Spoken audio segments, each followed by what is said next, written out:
Avez-vous déjà eu l'impression de vivre en pilote automatique, en répétant des schémas dont vous ne savez même pas d'où ils viennent? Avez-vous remarqué comment certaines décisions, réactions et même croyances persistent, même quand elles n'ont plus de sens? Et si je vous disais que le plus grand blocage de votre vie n'est peut-être pas le monde autour de vous, mais la manière dont votre esprit a appris à fonctionner? Aujourd'hui, vous allez découvrir comment de petites actions, presque invisibles, façonnent complètement votre réalité. Et le mieux, vous comprendrez comment changer cela commence par quelque chose de bien plus simple et puissant que vous ne l'imaginez. Restez avec moi jusqu'à la fin, car ce que vous allez entendre pourrait être la clé qui est restée bloquée pendant des années. Commençons par quelque chose de si subtil que cela passe presque inaperçu dans notre quotidien. La difficulté de changer d'avis. À première vue, cela semble anodin, non? Un peu de persévérance ici, un « je pense que j'ai raison » là. Mais lorsque l'on y regarde de plus près, surtout à travers le prisme de la psychologie, on réalise que ce n'est pas simplement de la têtue. C'est l'un des signes les plus clairs de rigidité mentale. Et cette rigidité pourrait nous voler bien plus que ce que nous imaginons. Vous savez, cette situation où la vie vous a déjà montré, avec des faits, des preuves, des arguments logiques, que ce n'est pas exactement comme vous l'avez toujours cru, mais malgré tout, vous vous accrochez à cette vieille idée, comme si changer signifiait abandonner qui vous êtes. Eh bien, cela arrive parce que, bien souvent, admettre que l'on avait tort semble être une menace pour l'ego, comme si c'était une faiblesse. Mais ce n'est pas le cas. En réalité, c'est un signe de maturité. Carl Jung en parlait clairement. Il disait que grandir, véritablement, c'est se regarder à l'intérieur avec honnêteté et, dans ce processus, reconnaître que certaines idées, bien qu'elles nous aient servi dans le passé, n'ont plus de sens aujourd'hui. Quand quelqu'un refuse de revoir ses croyances, c'est comme s'il restait figé dans une version ancienne de lui-même. Un personnage ancien, avec des répliques répétées, vivant une histoire qui ne correspond plus au moment présent. Et là réside le problème. Cette rigidité n'est pas neutre. Elle a des conséquences. L'une d'elles est la perte de la capacité d'apprendre. Parce qu'au fond, celui qui ne permet pas de changer d'avis ne permet pas non plus d'évoluer. Le cerveau fonctionne comme un muscle. S'il n'est pas défié, s'il n'est pas stimulé, il s'affaiblit, il perd en flexibilité. Et cela se reflète dans notre quotidien, dans les réponses automatiques, dans le « ça a toujours été ainsi, alors ça continuera comme ça », dans le rejet de toute nouvelle idée qui provoque de l'inconfort, dans l'interprétation de toute opinion contraire comme une attaque. C'est comme si l'esprit érigeait un mur où rien de nouveau ne pénètre et rien de vieux ne sort. Et ce qui est curieux, c'est qu'il y a presque toujours de la peur derrière ce mur. Peur d'être faible, peur d'avoir tort, peur de paraître perdu. Mais Jung disait, c'est justement quand nous admettons que nous sommes incomplets que nous nous ouvrons à la véritable croissance. Parce que personne ne naît prêt. La vie est une construction constante. Et lorsque nous comprenons cela, tout change. Mais cette rigidité mentale va souvent de pair avec une autre habitude très commune, l'impulsivité. Et ici, je ne parle pas de cette décision spontanée, comme choisir une saveur différente de glace. Je parle d'un schéma, d'une manière d'agir qui se répète. Des personnes qui explosent pour n'importe quoi, qui parlent sans réfléchir, qui prennent des décisions sous le coup de l'émotion et qui, ensuite, passent leur temps à s'excuser ou à regretter. Cette impulsivité n'est pas simplement un comportement. Elle révèle quelque chose de plus profond, une difficulté à s'auto-réguler. C'est comme si l'esprit était toujours en alerte, prêt à réagir, mais jamais préparé à réfléchir. Et cela, comme vous pouvez l'imaginer, entraîne de nombreux problèmes. Mauvaises décisions, disputes inutiles, occasions perdues. Tout cela à cause d'une seconde qui a manqué de pause.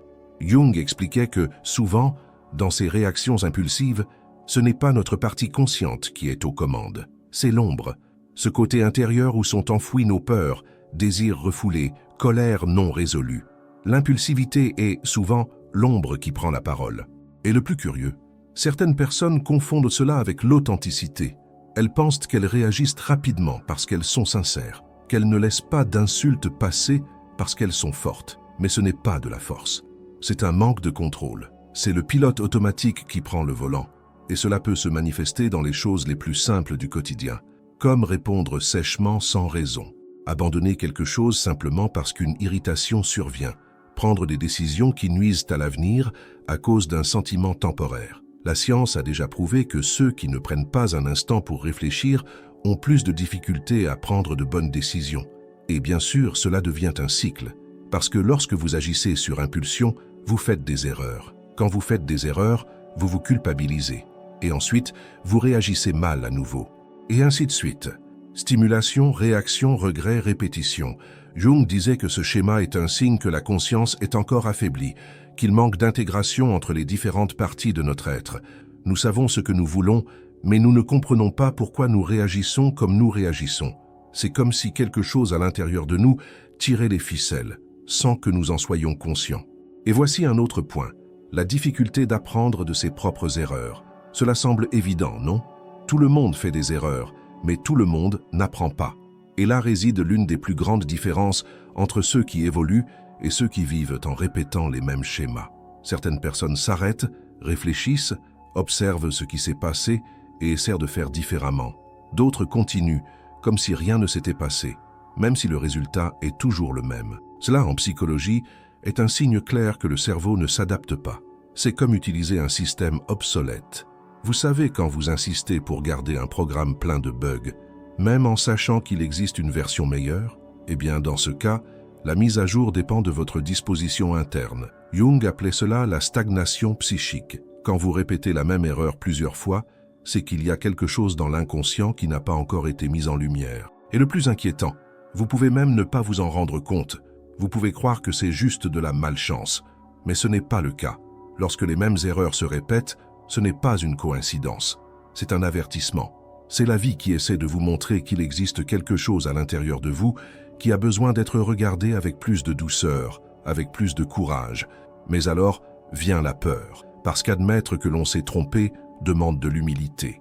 Cela exige de regarder à l'intérieur et de voir quelque chose qui parfois fait mal. Mais c'est dans ce regard que commence le changement. Sans cela, l'esprit devient limité, non pas par manque de capacité, mais par manque d'observation. Et croyez-moi, cela est directement lié à une autre habitude qui semble petite, mais qui est extrêmement limitante, la pensée littérale. Ces personnes qui ne voient le monde qu'en noir et blanc, qui ne comprennent pas les métaphores, qui ne savent pas interpréter les symboles ni approfondir les idées. Jung parlait beaucoup de cela. Pour lui, le symbole est le langage de l'âme, les rêves, les images, les mythes, tout cela est symbolique. Et lorsqu'une personne n'arrive pas à accéder à ce type de langage, elle se déconnecte d'elle-même. C'est comme essayer de lire un livre seulement par la couverture. Cela apparaît dans la pratique. Des personnes qui prennent tout au pied de la lettre, qui comprennent les conseils comme des ordres, qui voient toute ironie comme une offense, qui pensent que tout doit être évident. Mais la vie n'est pas évidente. La vie est faite de couches. Et ceux qui ne développent pas la capacité de voir plus profondément finissent par vivre en surface. Jung disait que ce type de pensée révèle une conscience encore infantile, qui ne dialogue pas avec l'inconscient, qui vit uniquement dans le monde visible. Et le résultat, c'est un esprit fermé, réactif, peu créatif. Ce type d'esprit a beaucoup de difficultés à s'organiser, à planifier, à regarder en avant. Et cela est dévastateur, parce que sans planification, la vie devient une improvisation éternelle, une lutte constante pour éteindre des incendies. L'esprit entre en mode survie. Il n'y a pas de clarté, il n'y a pas de stratégie, et cela épuise. La personne vit avec la sensation d'être toujours en retard, toujours essoufflée, toujours au bord. Et tout cela, non pas parce qu'elle manque de capacité, mais parce qu'elle n'a jamais développé les outils intérieurs. Jung dirait qu'il manque une connexion avec le soi, le centre de la conscience. Et lorsque cette connexion manque, les demandes extérieures prennent toute la place. La personne devient esclave de l'urgence. Elle vit sans structure, sans rythme, sans but, et cela inévitablement ouvre la porte à plus de chaos, plus d'impulsivité, plus de frustration. Et c'est dans cet environnement que naît une autre dépendance silencieuse, la consommation passive de stimuli.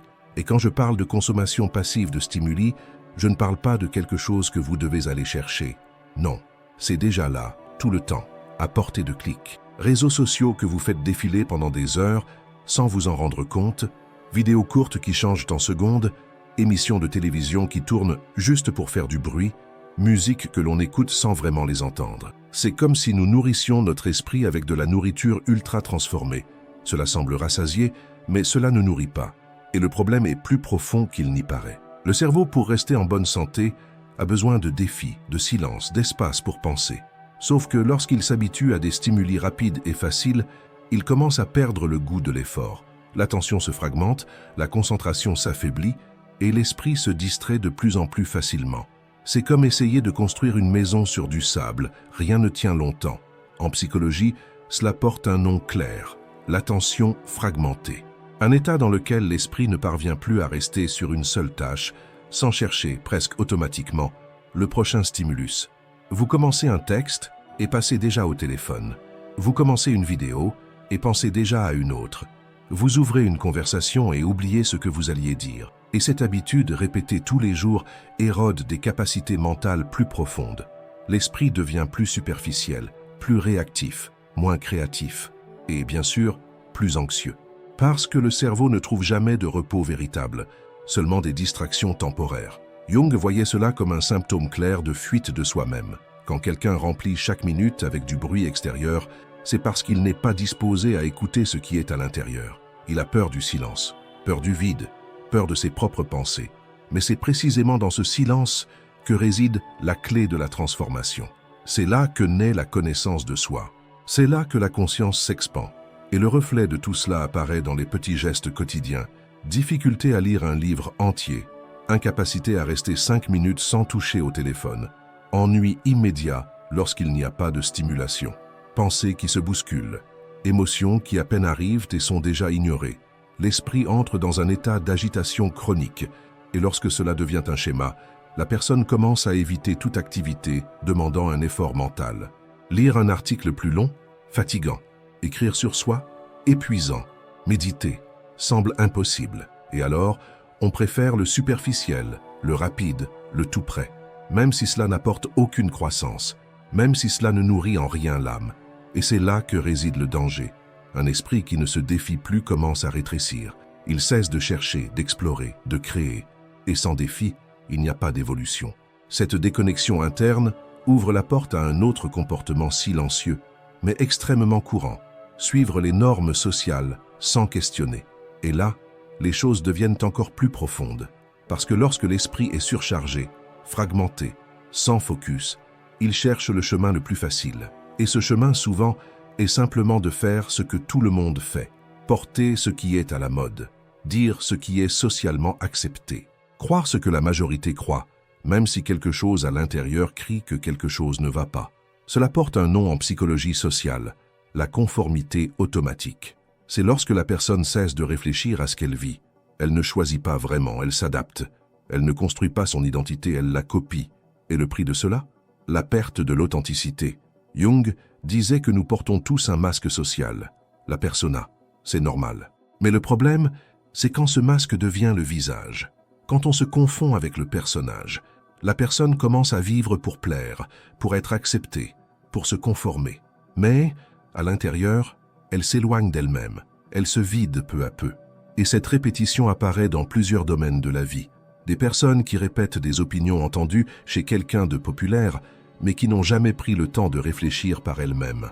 Des gens qui choisissent une profession, un style de vie, une manière de se comporter simplement parce que c'est ce qu'on leur a appris à être.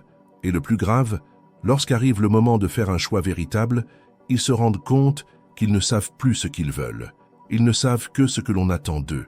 Et vivre dans un scénario déjà écrit, sans être l'auteur de sa propre histoire, est l'un des chemins les plus silencieux vers la frustration.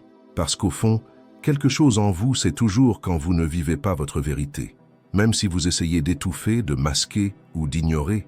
Mais cette quête d'appartenance, ce désir de garder tout tel quel, a aussi une conséquence évidente, l'hostilité au changement. Et c'est peut-être l'habitude la plus paralysante de toutes, car il ne suffit pas de vivre en pilote automatique. La personne commence à rejeter avec force tout ce qui est nouveau. C'est cette réaction immédiate de défense. Ce n'est pas pour moi, je ne veux pas savoir. Ça a toujours été comme ça, pourquoi changer? Et cette résistance est chargée de peur. Peur du nouveau, peur d'échouer, peur de se perdre. Parce que changer demande de lâcher le contrôle. Cela demande de l'énergie, de l'effort, de la présence. Et le cerveau, par instinct, préfère toujours le connu, même si le connu est mauvais, même s'il fait souffrir, même s'il ne fonctionne plus. Jung expliquait que toute invitation au changement est, en réalité, un appel de l'âme. C'est la conscience qui dit « Nous avons atteint la limite, il est temps de grandir ». Mais beaucoup ignorent cet appel, et en l'ignorant, ils s'éloignent encore davantage d'eux-mêmes. Le monde intérieur devient petit, étroit, prévisible, alors la moindre nouveauté devient une menace. La personne refuse d'essayer quelque chose de différent, d'écouter un autre point de vue, de chercher une nouvelle réponse. Et le résultat, c'est un cycle fermé où tout se répète mais rien n'évolue, où l'esprit vieillit mais ne mûrit pas, où la vie stagne et où tout semble bloqué. Mais la bonne nouvelle, c'est que ce cycle peut être brisé. Aucun de ces comportements n'est définitif. Ce sont des habitudes mentales, des schémas émotionnels, des réponses apprises à la réalité, et tout cela peut être reconfiguré. La transformation commence lorsque vous commencez à observer. Lorsque vous percevez que peut-être, juste peut-être, vous êtes piégé dans une manière de vivre qui n'est pas vraiment la vôtre, que vous répétez des idées, des réactions, des choix sans réfléchir, que vous refusez des changements qui, au fond, pourraient être libérateurs. Le réveil commence quand vous vous demandez « Ce que je pense, fait-il encore sens pour moi aujourd'hui ? Cette façon d'agir me conduit-elle où je veux aller ? Ces décisions reflètent-elles qui je suis ou seulement ce qu'on m'a appris à être ? Et si vous êtes encore ici, cela montre déjà quelque chose d'important. Votre conscience veut grandir. Et rien que le fait d'ouvrir un espace pour cette réflexion signifie que vous faites déjà quelque chose que beaucoup passent leur vie entière à éviter. Parce que regarder à l'intérieur demande du travail, mais c'est le seul chemin réel de transformation. Il n'existe aucun changement véritable à l'extérieur s'il n'a pas commencé à l'intérieur. Paragraphe supprimé dans votre consigne, mas sans chamar a ação nesta tradução, conforme au padrão que você costuma utilizar. Et lorsqu'on commence à observer tous ces schémas, on réalise presque toujours qu'ils ne sont pas apparus par hasard. Ils se sont construits au fil du temps, à partir d'expériences, de douleurs non résolues, de modèles que l'on a suivis sans s'en rendre compte. Et c'est justement pour cela que rompre avec ces habitudes demande plus que de la volonté. Cela demande de la conscience. Cela demande une plongée intérieure. Parce que l'esprit, lorsqu'il entre dans cet état automatique, ne veut pas être contredit. Il préfère répéter le connu plutôt que risquer le nouveau. Et cela finit par façonner non seulement la manière de penser, mais aussi la manière de sentir, de se relier, d'exister. Voyez par exemple comment cette aversion au changement se reflète dans les petites choses du quotidien. Parfois, la personne sait que cette relation n'a plus de sens, que ce travail n'apporte plus de but, que ce comportement sabote sa paix. Mais même ainsi, elle reste là, coincée, comme si partir était plus dangereux que continuer. Et cela arrive parce que le nouveau exige de l'affrontement, exige de regarder l'inconnu. Et regarder l'inconnu est inconfortable. C'est quitter la bulle de sécurité, la zone de prévisibilité, cet endroit où l'esprit sait déjà quoi attendre, même si ce qu'il attend, c'est de la douleur. Jung disait que le changement réel se produit lorsque la douleur de rester pareil devient plus grande que la peur de changer. Et quand ce point est atteint, quelque chose en nous se met en mouvement. Mais avant cela, il y a de la résistance, beaucoup de résistance. Parce que changer ne signifie pas seulement changer l'extérieur. Cela signifie modifier toute une structure interne, revoir des croyances, refaire des chemins neuronaux, apprendre à se regarder avec plus de courage. Et cela est difficile, surtout dans un monde qui encourage les raccourcis, les solutions rapides, les distractions constantes. Le problème, c'est que cette facilité apparente a un prix, celui d'une vie sans profondeur. Parce que sans profondeur, tout devient superficiel, vide, insatisfaisant. Et alors, l'esprit commence à s'habituer à peu. Peu de défis, peu de vérité, peu d'émotions. C'est comme s'il vivait dans une version réduite de lui-même, comme un reflet brouillé de ce qu'il pourrait être. Et c'est précisément dans cet état qu'émerge une autre habitude, peut-être encore plus silencieuse, la déconnexion avec son propre but. Lorsque tous ces comportements se somment, la rigidité, l'impulsivité, la pensée littérale, le manque d'organisation, la consommation passive, le conformisme et l'hostilité au changement, la personne commence à perdre sa direction.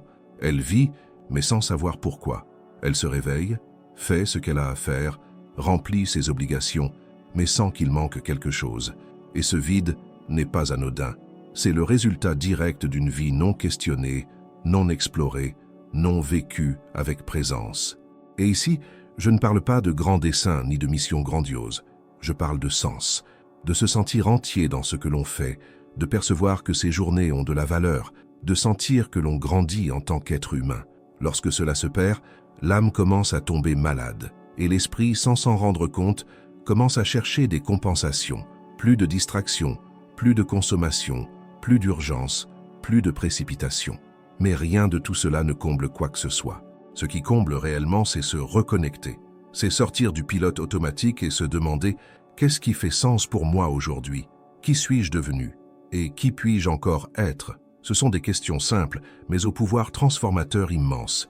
Parce qu'elles nous obligent à quitter la surface, elles nous placent face à face avec ce qui vit à l'intérieur. Et souvent, ce que l'on trouve là peut faire mal. Mais c'est une douleur qui purifie, une douleur qui guérit.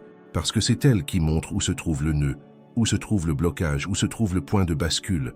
Et lorsque l'on a le courage de regarder, quelque chose commence à changer. La rigidité commence à donner place à la flexibilité. L'impulsivité se transforme en présence. La pensée littérale s'élargit en vision plus profonde. Le manque d'organisation commence à être remplacé par un sens de direction. La consommation passive laisse place à des choix plus conscients. Et ce conformisme aveugle se dissout, laissant émerger une authenticité que vous aviez peut-être oubliée. L'hostilité au changement commence à céder peu à peu devant l'acceptation que changer, c'est vivre, et qu'il n'y a rien de plus humain que d'être en construction permanente. Ce processus, bien sûr, ne se fait pas du jour au lendemain. Il est progressif, rempli d'allers-retours, de moments de clarté et de moments de doute, mais il commence toujours par le même mouvement, observer. Observer ses pensées, ses habitudes, ses réactions, non pas pour se juger, mais pour se connaître, car seules les choses reconnues peuvent être transformées. Jung disait que ce que vous ne portez pas à la conscience vous contrôle, et lorsque quelque chose vous contrôle sans que vous le sachiez, vous devenez prisonnier de vos propres schémas, des schémas qui se répètent, qui vous bloquent, qui vous frustrent, qui vous maintiennent dans un cycle où la vie passe, mais vous ne vivez pas. Et voici le point central de tout cela. Vivre avec conscience, être présent à soi-même, avoir le courage de changer ce qui n'a plus de sens, de lâcher ce qui pèse, d'arrêter de suivre des chemins qui ne vous appartiennent pas, parce que c'est seulement ainsi que vous vous libérez. C'est seulement ainsi que la transformation véritable se produit. Pas celle qui change l'extérieur, l'apparence, mais celle qui naît du regard profond, tourné vers l'intérieur, celle qui change la base, qui restaure votre essence, qui vous reconnecte avec votre vérité. Et peut-être que maintenant vous réalisez que certaines choses que vous pensiez normales vous freinent en réalité, que certains comportements que vous avez toujours justifiés comme faisant partie de votre personnalité ne sont que des mécanismes de défense, des manières d'éviter ce qui fait mal. Et c'est d'accord, nous avons tous ces mécanismes. Mais ce qui n'est plus possible, c'est de continuer à vivre sous leur commandement. Parce que tant que l'esprit reste coincé dans ce mode automatique, il ne vous permettra pas d'atteindre votre véritable potentiel. Il vous maintiendra dans un schéma de répétition, de frustration, de stagnation. Et vous méritez plus que cela. Vous méritez une vie où votre esprit travaille pour vous et non contre vous, où vos pensées servent votre croissance et ne vous emprisonnent pas, où vos émotions sont comprises, pas niées. Une vie où vous n'avez plus besoin de vous cacher de vous-même, ni de fuir ce que vous ressentez. Une vie où vous pouvez enfin respirer profondément et dire « Je suis ici, je suis entier, et je suis prêt à être celui que je suis né pour être ». Et quand on commence à vivre avec ce niveau de présence, quelque chose change. Ce n'est pas seulement l'esprit qui s'organise, c'est toute la vie qui prend une autre forme. Parce que tout ce qui était fait auparavant en mode automatique devient chargé de sens. Les décisions deviennent plus légères, même lorsqu'elles sont difficiles. Les émotions cessent d'être des ennemis pour devenir des alliés. Même le silence commence à avoir un goût différent. Il cesse d'être vide, inconfortable, et devient sacré. Un espace d'écoute intérieure, un endroit où les réponses que vous cherchiez à l'extérieur commencent peu à peu à surgir de l'intérieur. Non pas comme des solutions toutes faites, mais comme des intuitions silencieuses, des signes que le chemin s'ouvre. Vous commencez à percevoir à quel point vous vous étiez habitué à peu d'attention, peu d'amour-propre, peu de vérité. Et vous réalisez aussi que ce peu ne vous a jamais comblé, parce que l'être humain est né pour l'expansion. Et l'expansion ne signifie pas avoir plus, accumuler plus, paraître plus. Elle signifie être davantage soi-même. Elle signifie aligner pensée, sentiments et actions. Elle signifie cesser de fuir la douleur et commencer à la comprendre comme messagère. Toute douleur qui revient parce qu'elle a encore quelque chose à dire. Et lorsque vous cessez de la nier et commencez à l'écouter avec courage, elle vous montre ce qui doit être guéri. Et c'est là que le véritable changement se produit. C'est à ce moment-là que les pièces commencent à s'emboîter. Les erreurs anciennes deviennent des apprentissages. L'impulsivité cède place à la réflexion. La rigidité laisse place à la légèreté. La répétition perd sa force parce que vous commencez à choisir avec plus de conscience. Ce qui était désordre devient clarté. Ce qui était précipitation devient direction. Ce qui était bruit devient pause. Le monde extérieur ne change pas d'un coup, mais votre manière d'être dans le monde change. Et cette seule transformation change tout. Vous cessez de courir après l'approbation. Vous cessez de vous modeler pour entrer là où vous n'êtes jamais entré. Vous cessez de répéter des vérités qui ne sont pas les vôtres. Vous cessez de vous saboter avec des excuses qui n'ont plus de sens. Parce que désormais, vous savez, la vie est la vôtre. L'histoire est la vôtre. Le chemin est le vôtre. Et personne d'autre que vous ne peut écrire les prochaines pages. Jung disait que le chemin d'individuation est le plus important de la vie. C'est le moment où nous cessons de vivre comme des fragments pour devenir des êtres entiers. C'est le moment où nous cessons de suivre le collectif par peur d'être exclus et commençons à suivre notre âme, même si cela signifie marcher à contre-courant. Et ce chemin n'est pas parfait. Il y aura des jours de doute, de rechute, d'inconfort, mais chaque pas conscient vous rapproche de qui vous êtes vraiment. Et plus vous vous rapprochez de vous-même, plus la vie devient légère. Vous cessez de chercher la validation là où vous ne la trouverez jamais. Vous cessez de vous comparer à des histoires qui ne sont pas les vôtres. Vous cessez de vivre en attendant que quelque chose change à l'extérieur. Parce que vous comprenez que tout ce qui doit changer commence à l'intérieur. Et ici, à ce moment précis, peut-être que quelque chose en vous a déjà changé. Peut-être que vous vous êtes souvenu de quelque chose qui était oublié. Peut-être avez-vous réalisé à quel point votre esprit agissait comme un reflet de vieilles douleurs, de vieilles habitudes. Mais maintenant, vous avez de la clarté. Et avec la clarté vient la liberté. Liberté d'être, liberté de choisir, liberté de changer. Non pas parce que le monde l'exige, mais parce que vous êtes prêt. Vous êtes prêt à vivre avec plus de conscience, à agir avec plus de présence, à penser avec plus de profondeur, à sentir avec plus d'authenticité. Et surtout, à cesser de vous cacher derrière des schémas qui ne vous servent plus. Parce qu'au fond, vous avez toujours su, vous avez toujours senti qu'il y avait quelque chose de plus grand qui vous attendait, une version plus vivante, plus entière, plus vraie. Et c'est avec cette conscience que nous clôturons ce cycle. Mais la véritable trajectoire, elle, continue, à l'intérieur de vous, dans chaque choix, dans chaque réaction, dans chaque silence. C'est là, dans cet espace intérieur, que la transformation va continuer à se déployer. Et elle le fera. Parce que maintenant, vous n'êtes plus le même qu'avant. Maintenant, vous voyez. Maintenant, vous ressentez. Maintenant, vous choisissez avec plus de vérité. La conscience ne peut pas être désapprise. Et une fois éveillée, elle vous guidera chaque fois que vous serez prêt à écouter. À la prochaine vidéo.